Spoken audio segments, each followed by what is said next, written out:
Shanghai opens new free trade zone. Thousands call on Taiwan president to step down. And US government faces another shutdown crisis.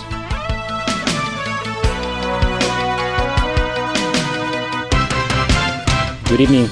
The Shanghai pilot free trade zone officially went into operation today.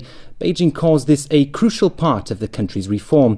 It's hoped the free trade zone's operations will reach international standards within 3 years. Evelina Leung reports. Critics are already taking the government to task over the poverty line a day after it was officially announced. Lawmakers say there must be a time frame to help those considered poor. Stephanie Choi reports. Thousands of Taiwanese continued rallying tonight against their president and Ma Ying-jeou's alleged inability to run an ineffective government. Organisers say 50,000 protesters were there, but police put the number at 5,500. Here's Sonia Tero with the latest. Americans still face a government shutdown after House Republicans voted early today to partially fund the government in exchange for delaying President Barack Obama's healthcare law. Sonia Tero reports. Italy's president is holding crisis talks with Prime Minister Enrico Letta on ways to form a new coalition. It comes after former Premier Silvio Berlusconi withdrew members of his party from the ruling coalition.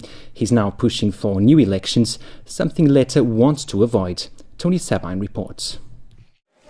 A Greek lawmaker sought by police surrendered today, bringing to 6 the number of legislators from the extreme right Golden Dawn party now in custody. The group are accused of being members of a criminal organisation with intent to commit crimes. It marks an escalation of a government crackdown after a fatal stabbing which was blamed on a Golden Dawn supporter. It's the first time since 1974 that sitting members of the Greek parliament have been arrested. And back locally, one of the key recommendations in the long-term housing strategy is to introduce a licensing system for subdivided flats, but many warn there could be resistance to such measures from subdivided flat owners. An 800-square-foot flat divided into 4 units, each of them with a living room and a bedroom. It is good value for money, but once a licensing system is introduced enforcing current requirements under the Buildings Ordinance, these subdivided flats may not be legal. This surveyor says each room should have its own windows, direct ventilation and light, and that as they currently are, they fail to comply with existing regulations. And this public area too, he notes, is too narrow and does not follow with requirements for public access corridors and fire escape routes. If the owners were to redesign the apartment in order to make it comply with regulations, they would be forced to cut the number of subdivided units from 4 to 3. The owners currently make $16,000 a month in rent from the 4 subdivided units. If there were only 3 units, they would have to raise the rent for each of the units from $4,000 a month to $5,333, a 33% rent hike. For this reason, this surveyor believes that owners will oppose the introduction of any such licensing mechanism.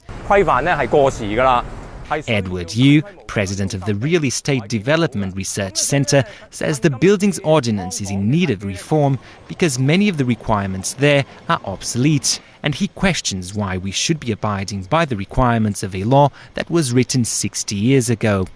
Yu says more subdivided units will actually help ease demand for public housing. The government's new long-term housing strategy calls for the provision of 470,000 flats over the next 10 years, a figure that has been described as too modest by some critics. Sports now. In the English Premier League, Arsenal defeated Swansea City 2-1 to top the table, but both Manchester teams lost, while Chelsea and Tottenham played to a 1-1 draw. Here's Jameson Wong. Tomorrow's weather is shaping up to be cloudy with occasional rain, and temperatures should range between 25 and 28 degrees. That's the news. Thanks for watching.